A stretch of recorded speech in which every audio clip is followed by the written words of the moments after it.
तो पिछले सीजन में हमने देखा था कि नई पावर्स अवेकन करने के बाद दुनिया का सबसे कमजोर हंटर जिनवू धीरे धीरे ताकतवर बनने लगता है और जब वो डंजन में एक चिंदी चोर को मार देता है, उसका छोटा भाई जो कि एक एस रैंक हंटर है उसकी जान के पीछे बढ़ जाता है। वहीं साथ ही उसे एलिक्सर ऑफ लाइफ की रेसिपी भी मिली है जिसे बनाकर वो अपनी माँ का इलाज करना चाहता है। आगे हम जिनवू को देखते हैं जिसे उसकी बहन का फोन आता है और वो उसे याद दिलाती है कि आज उसे पेरेंट्स टीचर मीटिंग में आना था, जहाँ जिना देखती है कि वो काफी ज्यादा अलग दिख रहा था। मैं तो बस टीचर्स और स्कूल के सामने थोड़ा रिस्पेक्टेबल लगना चाहता था, प्रोफेशनल जैसा। वहीं स्कूल की सारी लड़कियां उसके पीछे लट्टू होने लगी हैं। जिना उसे याद दिलाती है कि उसकी कोई गर्लफ्रेंड नहीं है, तो क्या वो उसे अपने कुछ दोस्तों से इंट्रोड्यूस करा सकती है। तुम मेरे सामने ज्यादा फ्री मत हो, समझी ना। वैसे भी तेरी सारी दोस्त बदसूरत है, मेरे भी कुछ स्टैंडर्ड है, समझी। इसके बाद वो टीचर से मिलने जाता है जहाँ वो उसकी छोटी बहन की तारीफ ही करे जा रही थी कि वो कितनी बड़ी रोल मॉडल है बाकी सारे स्टूडेंट्स के लिए। वो उसे ये भी बताती है कि जैसे उसके एग्जाम स्कोर्स आए हैं वो किसी भी मेडिकल स्कूल में एडमिशन ले सकती है, लेकिन उसकी टीचर को सिर्फ एक ही फिक्र है, क्या अगर तुम्हारी बहन की अवेकनिंग होती है तो तुम उसे हंटर बनने दोगे। बिल्कुल नहीं, मैं तुमसे कुछ रिक्वेस्ट करना चाहती थी। इसके बाद हम सांगी को देखते हैं जो कि सामने जिनवू को देखकर हैरान हो जाती है। वो बताता है कि वो जिना का भाई है, लेकिन सांगी को पहले ही पता है कि वो क्या कहना चाहता है। वो कहती है कि चाहे वो टीचर जितना मर्जी कहे वो वापस स्कूल नहीं आने वाली और हंटिंग तो कतई ही नहीं छोड़ेगी। सुन बे मंदबुद्धि, तू सिर्फ एक ई रैंक हंटर है, तेरी रोजी रोटी हंटिंग करके नहीं चलने वाली। तो सांगी कहती है कि वो भी तो ई रैंक हंटर है। मैं असल में तुम्हें हंटिंग छोड़ने के लिए नहीं कहने आया हूँ, मेरे साथ चलो। वहीं एयरपोर्ट पर हम वो को देखते हैं जो कि उसी चिंदी चोर हान के छोटे भाई का स्वागत करता है जिसका नाम डोंग सू है। क्या तुम उन दो हंटर से मिलने आए हो? तुम मजाक कर रहे हो ना, मैं मिलने नहीं बदला लेने आया हूँ। मैं उन्हें तड़पा तड़पा कर मारूंगा, वो भी एक डंजन के अंदर, ताकि किसी को कुछ ना पता चले। तुम और तुम्हारी सर्वेलेंस टीम सिर्फ एक्टिंग करना कि तुम कुछ नहीं जानते। हाँ, अगर तुम जैसे चूहों को लगता है कि तुम मुझे रोक सकते हो तो बात अलग है। मेरा काम सिर्फ उन हंटर्स को मॉनिटर करना है जो पब्लिक के लिए खतरा हो सकते हैं। इसके बाद डोंग सू वहाँ से चला जाता है। वहीं दूसरी तरफ हंटर एसोसिएशन में उस एंट की बॉडी को उतारा जा रहा था। प्रेसिडेंट, हमें कुछ खतरनाक चीजें पता चली हैं। एवोल्यूशन की वजह से रेड हैंड्स के पास विंग्स आ गई हैं, जिसका यूज करके वो ट्रैवल कर सकते हैं। फिलहाल के लिए वो थोड़ी दूर तक ही उड़ सकते हैं, लेकिन अगर वो और इवॉल्व होते हैं तो जेजू आइलैंड से यहाँ पर आना कोई बड़ी बात नहीं होगी। अगर वो यहाँ आ गए तो हमारा पूरा नेशन तबाह हो सकता है। मैं देखता हूँ क्या कर सकता हूँ। दूसरी तरफ जिनवू सांगी को एक डंजन रेड पर लेकर आया है जिसमें उसकी मदद आने की है। ये असल में नए हंटर्स के लिए ट्रेनिंग एक्सरसाइज है और जिनवू के कहने पर उसने जिन और सांगी को पार्टिसिपेट करने की परमिशन दी है। वो बात कर ही रहे थे तभी स्ट्राइक टीम का टैंक उन्हें रोक देता है जो इंतजार कर करके थक चुका था। उसका नाम किम चू है जो कि एक ए रैंक टैंक है और इस मिशन का लीडर भी। तो मुझे बेबी सिटिंग का काम दे रहे हो, वो भी 2 ई रैंक्स का। किम चू के अलावा स्ट्राइक टीम में 5 बी रैंक्स भी हैं और 2 सी रैंक्स। जब इसे पता चलेगा कि डंजन्स कितने खतरनाक होते हैं तो ये अपने आप ही पीछे हट जाएगी। इसके बाद सभी लोग गेट के अंदर चले जाते हैं, लेकिन तभी जिनवू को कुछ फील होता है और हम देखते हैं कि वो डंजन गेट अचानक से रेड कलर का हो जाता है। जिनवू सांगी के साथ वहाँ से बाहर जाने की कोशिश करता है, लेकिन वो बाहर नहीं आ पाता। तो वो आन से कहता है कि वो मदद लेकर आए और पोर्टल वापस से जिनवू को अंदर खींच लेती है। जब बाइक को ये पता लगता है वो हैरान हो जाता है। उसे लगता है कि एक सी रैंक गेट का रेड कलर में बदलना इम्पॉसिबल है और वो खुद इस चीज को चेक करना चाहता है। वहीं डंजन में सभी लोग हैरान हो जाते हैं क्योंकि वो गेट डिसअपीयर हो चुका है और वो बिल्कुल ही अलग सी जगह पर है। ये सब कुछ उस रेड गेट की वजह से है। रेड गेट एक ऐसे डंजन में लेकर जाता है जो कि बिल्कुल ही आइसोलेटेड होता है और यहाँ से तब तक बाहर नहीं जा सकता जब तक कि डंजन का बॉस न हार जाए या फिर ये डंजन खुद टूट जाए। और ऐसे डंजन में बाहर से कोई भी हमारी मदद करने नहीं आ सकता। तभी एक तीर उड़ता हुआ सांगी के पास आता है, लेकिन जिनवू अपने हाथ से उसे रोक देता है। जिनवू ने सांगी को तो बचा लिया था, लेकिन एक और हंटर उस तीर की वजह से मारा जाता है। हम देखते हैं कि ये हमला आइस सेल्व्स ने किया था। वो उतनी दूर से हमला कर रहे थे कि कोई एवरेज हंटर उनके अटैक का तो पता ही नहीं लगा पाता, लेकिन जिनवू कोई नॉर्मल हंटर नहीं था। इन सब ने जानबूझकर हमारे कमजोर हंटर पर हमला किया। वो एल्व्स कुछ ज्यादा ही कॉन्फिडेंट दिख रहे थे। वहीं जिनवू भी काफी गुस्से में था।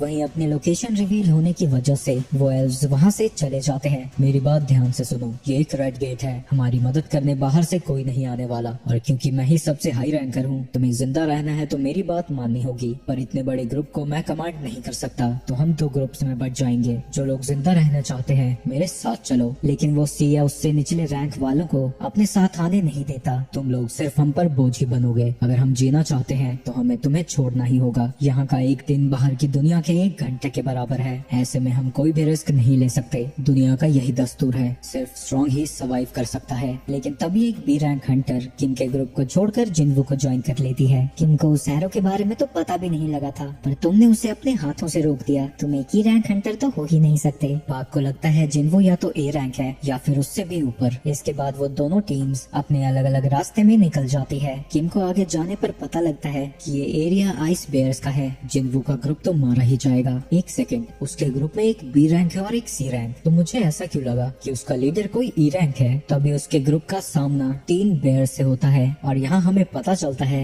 कि किम इतना उछल क्यों रहा था। उसके ऊपर जब एक बेयर हमला करता है उसके पंजे ही टूट जाते हैं और किमचू अगले ही पल उसे बीच में से काट देता है। लेकिन उनकी लड़ाई अभी खत्म नहीं हुई थी क्योंकि अभी भी 2 बेयर्स जिंदा हैं। वहीं जिन्वू के ग्रुप में पार्क नोटिस करती है कि उनके चारों तरफ भालू के पंजों के निशान हैं। हम भालुओं के इलाके में हैं, हमें वापस चलना चाहिए। हम इसीलिए सिर्फ आगे बढ़ेंगे। अगर हम भालुओं के इलाके में हैं, यानी हमें सिर्फ उनसे ही संभल कर रहना होगा। आइसेल्स जैसे समझदार दुश्मनों से भालुओं से लड़ना बेटर है। पार्क हैरान हो जाती है कि वो इतना आगे की सोच रहा है और वो उससे माफी मांगती है। जिन्वू पार्क के लिए एक कोट निकालता है और सभी लोग ये देखकर हैरान हो जाते हैं कि उसने अभी अभी समनिंग मैजिक यूज किया, क्योंकि हाई लेवल हंटर्स भी 2-3 छोटी मोटी चीजों से ज्यादा स्टोर नहीं कर सकते। वहीं जिन्वू उन सभी के लिए एक एक कोट निकाल देता है और सांगी सोचने लगती है कि आखिर जिन्वू है कौन। जिन्वू उसे अपनी असली पावर्स नहीं बताता और यहाँ उसे लाने के लिए माफी मांगता है। मैं तुम्हें सेफ रखूंगा और तुम सबको भी, लेकिन मेरी एक शर्त है कि तुम में से कोई भी मुझसे कोई सवाल नहीं पूछेगा। तभी उनके सामने भी एक बेयर आ जाता है और जिन्वू उससे लड़ने के लिए अपने वुल्फ असासिन टाइटल को सिलेक्ट कर लेता है। वहीं डंजन के बाहर व्हाइट टाइगर गिल्ड का लीडर बाइक पहुंचा हुआ है, जो देखता है कि रेड गेट पूरी तरह से सील हो चुका है। मुझे नहीं लगता कि हंटर्स के सर्वाइव करने का ज्यादा चांस है, लेकिन अंत में सारी चीजें किमचू पर ही डिपेंड करेंगी। असल में एक और हंटर है जो उन्हें बचा सकता है। मुझे लगता है कि उसकी रीअवेकनिंग हुई है, पर ये चीज अभी कंफर्म नहीं है। तभी वहाँ पर डोंगसू आ जाता है। तुम यहाँ क्या कर रहे हो? ये तुम्हारी जुरिस्डिक्शन नहीं है, तुम्हें तो अमेरिका में होना चाहिए था। वो सब छोड़ो, मैं ये जानना चाहता हूँ कि एक E rank white tiger guild के गेट में क्या कर रहा है। बाइक हैरान हो जाता है कि उसका टारगेट एक ई रैंक हंटर है। वहीं डोंगसू का भी दिमाग खराब हो जाता है। मैं अमेरिका से उड़कर इसके लिए आया था। वो छुछुंदर इस गेट के अंदर फंसा पड़ा है। वो तो मेरे बिना कुछ किए ही इसके अंदर मर जाएगा। जिन्वू तो काफी लकी है, जब तक वो अंदर है डोंगसू उसका कुछ नहीं बिगाड़ सकता। पर क्या वो वहाँ से जिंदा भी आ पाएगा? वहीं डंजन में सभी लोग हैरान खड़े थे क्योंकि जिन्वू ने अकेले ही उस आइस बेयर को हरा दिया था और उसने एक नहीं दर्जनों बेयर्स को हरा दिया है। और रात को वो सभी लोग बेयर मीट की पार्टी कर रहे थे। वहीं वो दोनों लड़कियां हैरान थी क्योंकि इतने सारे बेयर्स को मारने के बाद भी जिन्वू ट्रेनिंग करने गया है। दूसरी तरफ हम जिन्वू को देखते हैं जो कि असल में सीधा बेयर्स के घर के अंदर गया है और वो उन सबको वहीं पर ठिकाने लगाना चाहता है, जिसके लिए वो अपनी आर्मी को समन करता है। ये तुम्हारा पहला मिशन है, सारे बेयर्स को खत्म कर दो। जिसके बाद जिन्वू की आर्मी और उन बेयर्स के बीच में युद्ध छिड़ जाता है। वो बेयर्स काफी पावरफुल है, लेकिन जिन्वू की आर्मी भी कुछ कम नहीं थी और मेजर्स भी अपना पूरा काम कर रहे थे। और जब बेयर्स कुछ सोल्जर्स को मार भी देते हैं, वो वापस से खड़े हो जाते हैं क्योंकि वो अनडेड है। जितना मैंने सोचा था ये तो उससे भी बेहतर कर रहे हैं। हाँ, पर मेरी एमपी जरूर खत्म हो रही है। वो ये सब सोच ही रहा था, तभी उन बेयर्स का लीडर सामने आ जाता है जिसकी ताकत बाकी सबसे कहीं ज्यादा थी और वो आसानी से उन सोल्जर्स के झुंड को हराता जाता है और वो अपनी रोर से ही सारे सोल्जर्स को खत्म कर देता है, जिसकी वजह से जिन्वू का माना भी 0 पर आ जाता है। उसके सारे शैडो सोल्जर्स पलक झपकते ही खत्म हो गए थे और अब उसके पास इतना माना नहीं है कि वो उन्हें समन करे। तो जिन्वू उस बेयर से लड़ने के लिए इग्रिस को भेजता है। वो बेयर झट से इग्रिस पर हमला कर देता है,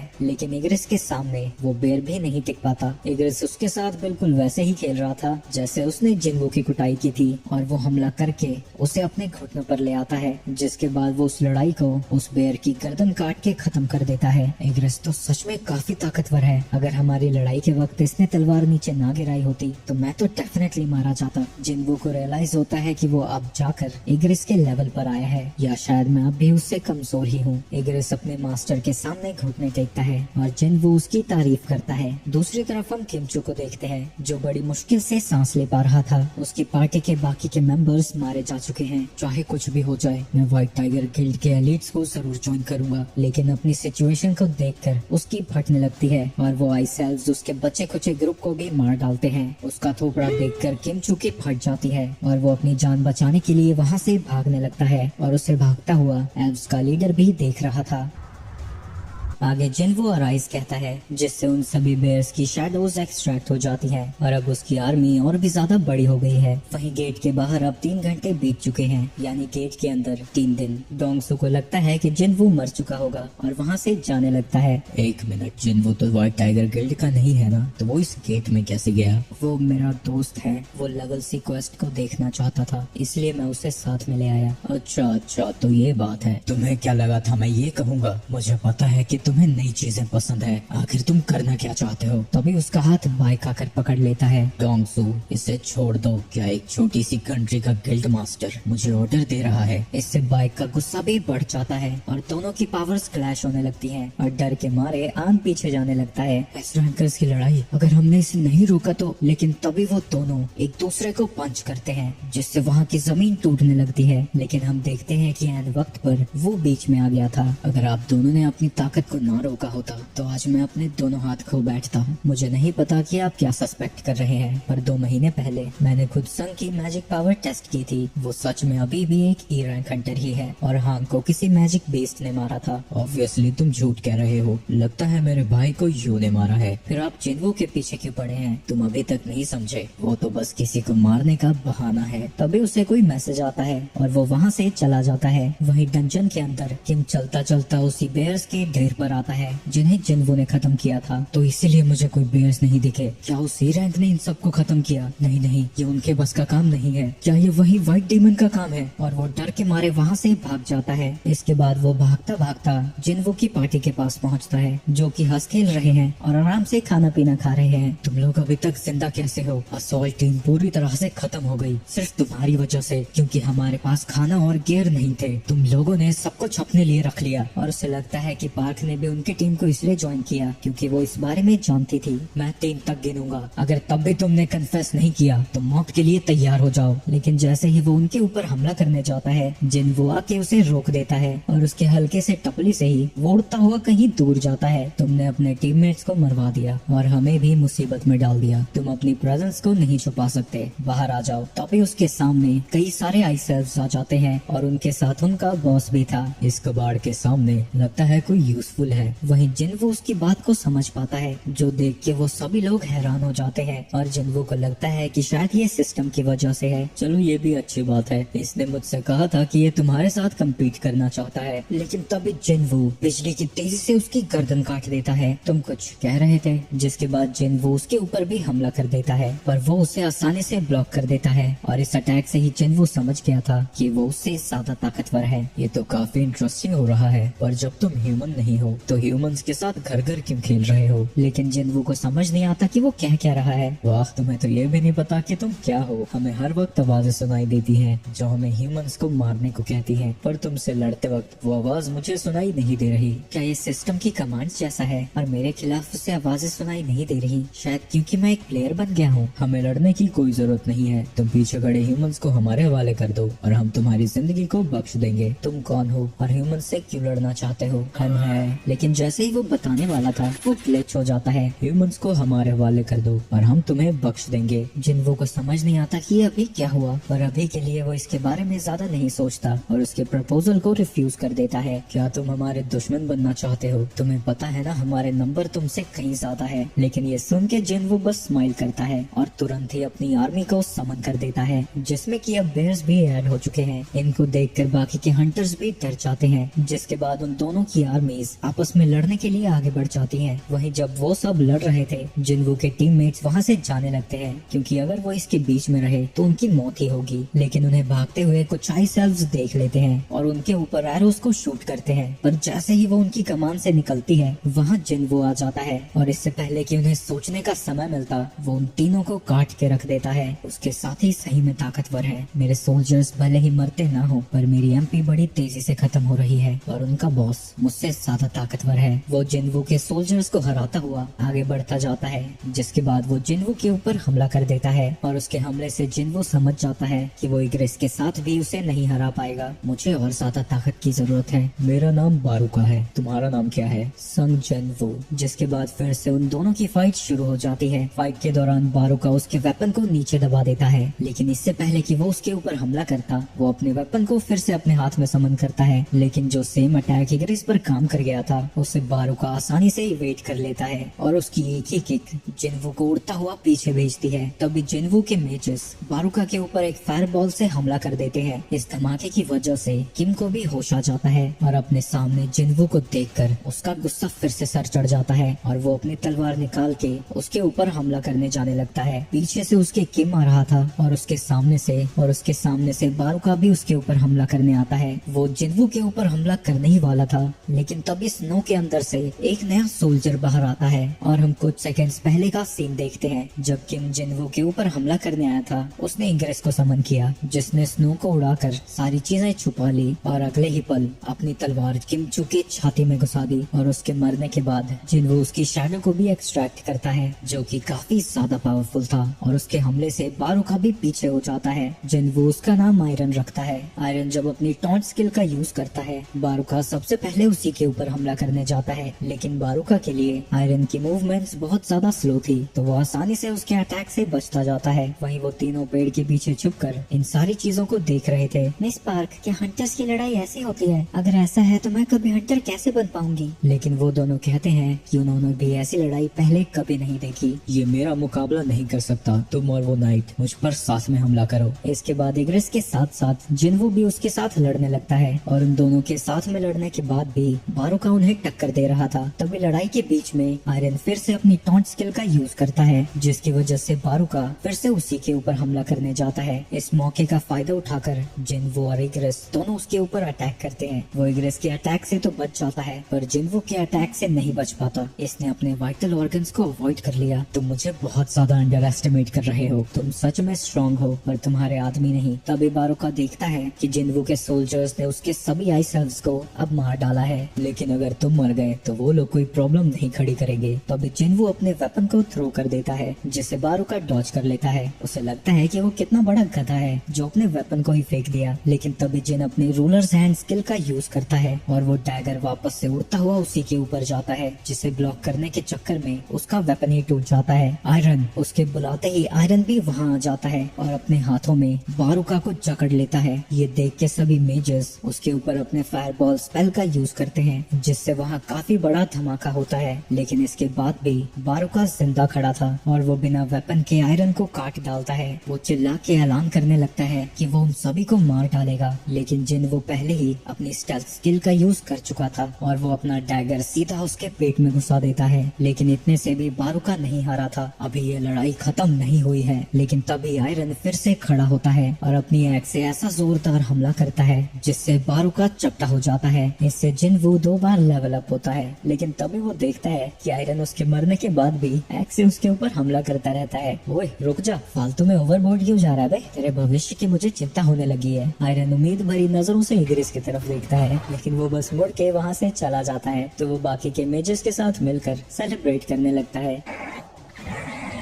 और अब क्योंकि उस डंजन का बॉस हार चुका था, बाहर का गेट भी ओपन हो जाता है, जिसे देख के वो बड़े खुश होते हैं। लेकिन उससे पहले जिनवू बारूका की शैडो को एक्सट्रैक्ट करना चाहता है। वहीं डंजन के बाहर अब 7 घंटे बीत चुके थे, यानी अंदर 1 हफ्ता। आन बाइक से कहता है कि वो यहाँ पर रहेंगे तो वो वापस जा सकते हैं। इसके अंदर मेरे मेंबर्स हैं, तो मैं वापस कैसे जा सकता हूँ? तभी उस गेट का कलर फिर से ब्लू हो जाता है और कुछ लोग वहाँ से बाहर आ रहे थे। ये देख के बाइक को लगता है कि ये जरूर किमचू होगा, लेकिन उस दरवाजे से पार्क और गो बाहर आते हैं, जिसके बाद जिनवू सांगी भी बाहर आ जाते हैं। मिस्टर संग, मुझे पता था ये कमाल का बंदा है। इसके बाद बाइक ये देखकर हैरान हो जाता है कि वो डंजन का गेट गायब हो चुका है। कि हंटर्स का क्या हुआ? किम कहाँ है? सिर्फ लोरैंग हंटर से सर्वाइव कर पाए। आखिर गेट के अंदर क्या हुआ था? चलो मैं तुम्हें घर छोड़ देता हूँ। लेकिन तभी बाइक उसे रोक देता है। प्लीज रुको जरा, मैं तुमसे कुछ बात करना चाहता हूँ। मैं पहले ही थक चुका हूँ, तो क्यों ना तुम गिल्ड से ही बात करो। लेकिन इसकी वजह से बाइक को गुस्सा आ जाता है। ये कोई रिक्वेस्ट नहीं थी, ये एक ऑर्डर था या फिर एक धमकी। इस इंसिडेंट में हमारे 6 मेंबर्स मिसिंग है। मैं इंचार्ज हूँ तो मुझे तुमसे सवाल करने ही होंगे। मैं समझ सकता हूँ, पर मैंने तुम्हारे 2 मेंबर्स को बचाया है, तो क्या तुम्हें पहले मेरा शुक्रिया अदा नहीं करना चाहिए? ये सुन के बाइक शांत हो जाता है। तुम सच कह रहे हो, मैं अपनी बदतमीजी के लिए तुमसे माफी मांगता हूँ। इसके बाद सांगी को लेकर जिन्वो वहाँ से चला जाता है। उसके जाने के बाद बाइक पार्क से पूछता है उस लड़के का क्या चक्कर है, वो आखिर इतने गुस्से में क्यों था। पार्क कहती है कि उसे भी नहीं पता। बॉस को हराने के बाद उसका मूड अचानक से ही बदल गया, जिसके बाद वो आन से कहता है कि चाहे कुछ भी हो जाए वो बंदा हमारे गिल्ड में आना चाहिए। जिन्वो सांगी को अपने घर छोड़ देता है, जहाँ वो उसका शुक्रिया अदा करती है और वो मिस्टर संग की जगह उसे जिन्वो कह के बुलाती है और कहती है कि हम जल्द ही दोबारा मिलेंगे। वहीं ये सब सुन के वो भी हैरान हो जाता है। वहीं उस डंजन में जिन्वो का सारा समय वेस्ट ही हुआ और उसे बस एक काम का डैगर मिला है, पर जब उसने बारुका की शैडो को एक्सट्रैक्ट करने की कोशिश की थी उसके तीनों अटेम्प्ट्स फेल हो गए, शायद क्योंकि उसकी ताकत जिन्वो से कहीं ज्यादा थी। मैंने सारा दिन काम किया और घंटा कुछ नहीं मिला। आगे घर आने के बाद जिन्वो सोचने लगता है कि आज तीसरी बार था जब उसने एक और इंसान की जान ली। वहीं अगली सुबह एक और रेड के लिए वहाँ जिन्हो पहुँच जाता है। तुम इसी कॉस्ट्यूम में यहाँ आ गए? हाँ बिल्कुल, आप चले? हाँ चल। रास्ते में हमें किसी को उठाना भी है और हम देखते हैं कि वो किसी को सांगी है, जहाँ वो फिर से जिन्वो को उसके नाम से बुलाती है, जो देख के जिन्हो शॉक हो जाता है। क्या तुम रात को ढंग से सो पाई? सांगी कहती है कि उसे नींद नहीं आई क्योंकि काफी लेट हो गया था। वहीं उन दोनों की बातों को सुनकर यो को लगता है कि उन दोनों का कोई चक्कर चल रहा है। इन दोनों ने साथ में रात बिताई है। बॉस, सांगी अंडर एज है। हाँ तो? उसका जवाब सुन के यो हैरान हो जाता है और बस चुपचाप गाड़ी को आगे बढ़ा देता है।